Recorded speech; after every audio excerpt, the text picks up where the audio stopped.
Hello everyone. Today we discuss about internet protocols. So let's see क्या क्या protocols हैं. So here the first protocol is HTTP. The full form of HTTP is Hypertext Transfer Protocol. It is the most widely used protocols in the whole world. Okay. Basically है क्या? It is a communication protocol. It's a communication protocol used for transfer all kinds of information, text, images, sound, video and other multimedia files on the web. So basically है क्या? It's a communication protocol. Communication किसके साथ? एक browser और एक server, मतलब एक user जो हम लोग एक क्लाइंट है वो क्लाइंट के बीच में और एक सर्वर के बीच में जो कम्युनिकेशन होता है उसको मेंटेन करने के लिए इसको यूज किया जाता है. ठीक है. सो यहाँ पे हाइपरटेक्स्ट एक टर्म यूज होता है, हाइपरटेक्स्ट ट्रांसफर प्रोटोकॉल. यहाँ पे जो हाइपरटेक्स्ट का ये जो यहाँ पे वर्ड यूज हुआ उसका मीनिंग क्या है? Hypertext is a system in which different types of documents/files such as images, sounds, effects and text are linked to each other in a HTML format. Hypertext का मीनिंग क्या है? जहाँ पे एक वेब पेज में क्या होता है हम लोग का, वहाँ पे एक इमेजेस रहता है, साउंड्स भी रहता है, उसके बाद वीडियोस भी रहता है, वो एक फॉर्मेट में रहता है और एक HTML फॉर्मेट में रहता है. ठीक है. वो एक लिंक होके HTML फॉर्मेट में रहता है, तो हम लोग उसको क्या बोलते हैं? हाइपरटेक्स्ट बोलते हैं. ठीक है. तो HTTP का काम यही है कि वो हाइपरटेक्स्ट जो भी हाइपरटेक्स्ट है वो ट्रांसफर करता है. ठीक है. तो यहाँ पे जो कम्युनिकेशन होता है वो बेसिकली क्या होता है? यहाँ पे टू प्रोसेस, बेसिकली एक क्लाइंट कंप्यूटर्स के बीच में और वेब सर्वर के बीच में होता है. ठीक है. जो कम्युनिकेशन होता है. नेक्स्ट यहाँ पे दो प्रोसेस को हम यहाँ पे यूज किया जाता है जब ये कम्युनिकेशन होता है. जो पहला प्रोसेस है HTTP रिक्वेस्ट एंड जो सेकंड प्रोसेस है that is called HTTP respond. ठीक है. अब ये HTTP रिक्वेस्ट एंड रेस्पॉन्ड क्या है हम लोग यहाँ पे नेक्स्ट पॉइंट में देखेंगे. A client, a browser sends an HTTP request to the web. सबसे पहले क्या होगा? ये जो क्लाइंट होगा, जो एक सिस्टम से कोई भी एक यूजर जो होगा वो उसको हम लोग क्या बोलेंगे? क्लाइंट बोलेंगे. A client send an HTTP request. वो क्या करेगा? जो भी उसका क्वेरी होगा वो क्या करेगा? यूआरएल से टाइप कर, यूआरएल में टाइप करेगा. ठीक है. एड्रेस बार में. ठीक है. एज एन एग्जांपल हम लोग पकड़ लेते हैं वो जीमेल का अकाउंट वो फाइंड करना चाहता है, वो अपना जीमेल का अकाउंट खोलना चाहता है. ठीक है. वो टाइप करेगा http://www.gmail.com. जब भी वो यूआरएल में टाइप करेगा तो क्या होगा? वो एक रिक्वेस्ट होगा. ये सुनो, वो रिक्वेस्ट कहाँ तक जाएगा? सर्वर तक जाएगा. जो कौन सा सर्वर? जो जीमेल का सर्वर है, गूगल का सर्वर है, वहां तक जाएगा. ठीक है. And web server receives the request. Server क्या करेगा? उसको रिसीव करेगा, उसी समय में रिसीव करेगा.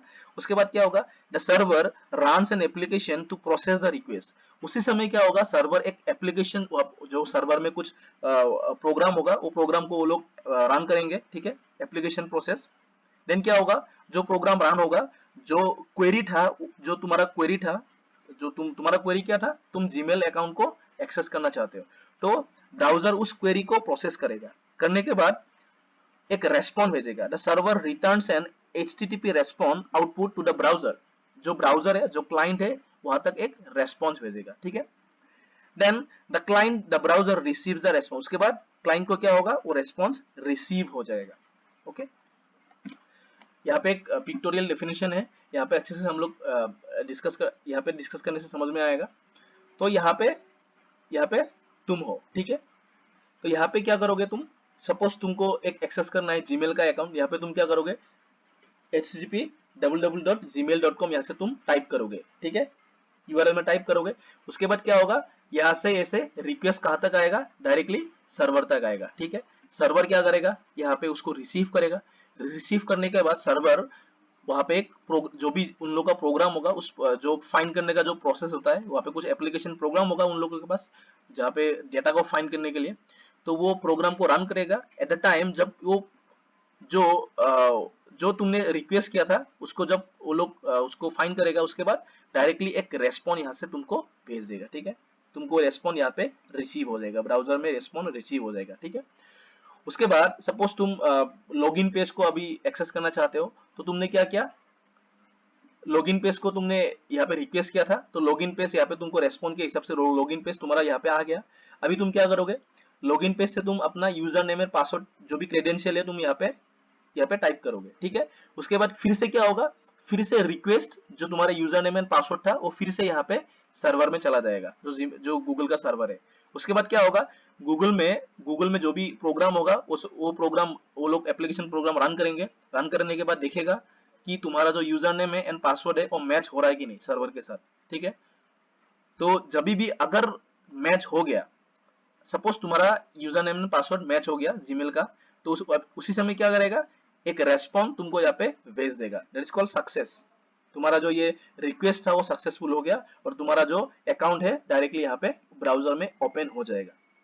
इफ अगर यहाँ पे तुम्हारा जो यूजर नेम एंड पासवर्ड है वो गलत है तो क्या होगा, तुमको एक रेस्पॉन्स भेज देगा कि the user name and password does not exist, ठीक है। तो ये पूरा प्रोसेस है, बेसिकली एचटीटीपी का प्रोसेस यही है। यूजर एक रिक्वेस्ट भेजेगा, उसके बाद सर्वर उसको फाइंड करेगा और लास्ट में क्या होगा, एक रेस्पॉन्स यहाँ पे भेज देगा, ठीक है। नेक्स्ट यहाँ पे क्या है, एचटीटीपीएस। एचटीटीपीएस क्या है, वो उसका full form stands for hypertext transfer protocol secure. Basically वो एक एचटीटीपी जैसा ही है, लेकिन यहाँ पे जो इन्फॉर्मेशन होता है वो ट्रांसफर होता है वो एनक्रिप्टेड फॉर्मेट में होता है, ठीक है, वो एनक्रिप्ट हो गया आता है। लेकिन हम लोग जो एचटीटीपी में जो भी इंफॉर्मेशन था वो एनक्रिप्टेड नहीं था, ठीक है। तो उसमें थोड़ा रिस्क था, क्योंकि आजकल बहुत सारा फ्रॉड जो होता है, जो मैक्सिमम साइबर क्राइम होता है वो इंटरनेट से ही होता है, ठीक है। इसीलिए हम लोग आजकल मैक्सिमम जो कंपनीज है, मैक्सिमम जो ऑर्गेनाइजेशन है, मैक्सिमम एजुकेशन सेक्टर, वो लोग जितना सारा वेबसाइट अभी इंटरनेट में चल रहा है वो HTTPS वो लोग यूज करते हैं, ठीक है। इंस्टेड ऑफ HTTP वो लोग HTTPS को यूज करते हैं, हाइपरटेक्स्ट ट्रांसफर प्रोटोकॉल सिक्योर। तो बेसिकली ये जो एनक्रिप्ट होता है इंफॉर्मेशन एंड डेटा, वो वहां पे एक सर्टिफिकेशन को यूज करते हैं वो लोग, that is called transfer layer security certificate. और जो उसका प्रीडिसेसर है वो क्या है, socket layer secure socket layer certificate, ठीक है। ये जो सर्टिफिकेट यूज होता है वो सर्टिफिकेट का मीनिंग क्या है, वो सर्टिफिकेट एक सिक्योर कनेक्शन को प्रोवाइड करता है, ठीक है, between the server and the browser. जहाँ पे ब्राउजर या तो एक क्लाइंट और एक सर्वर के बीच में जो कनेक्शन होता है वो सिक्योरली एस्टेब्लिश होता है, ठीक है। और कोई भी मतलब थर्ड पार्टी कोई भी मतलब उसको मिसयूज नहीं कर सकते, कोई भी फ्रॉडस्टर्स या तो कोई भी साइबर क्रिमिनल्स उसको मिसयूज नहीं कर सकते। तो यही डिफरेंस है, या एग्जाम में आ सकता है, what is the difference between HTTP and HTTPS, ठीक है। सो आज के लिए इतना ही, नेक्स्ट क्लास में हम लोग और भी जो इंटरनेट प्रोटोकॉल्स है उसके बारे में डिस्कस करेंगे। So thank you guys. और यहाँ पे एक डायग्राम दिया हुआ है, ये एचटीटीपी है, उसके बाद यहाँ पे एसएसएल का सर्टिफिकेट यूज हुआ है, और यहाँ पे ये जो है एचटीटीपीएस फॉर्मेट, ये एनक्रिप्टेड फॉर्म में आया, ठीक है। सो थैंक यू गाइस, आज नेक्स्ट क्लास में हम लोग डिस्कस करेंगे और जो इंटरनेट रिलेटेड प्रोटोकॉल्स है उसके बारे में, ठीक है।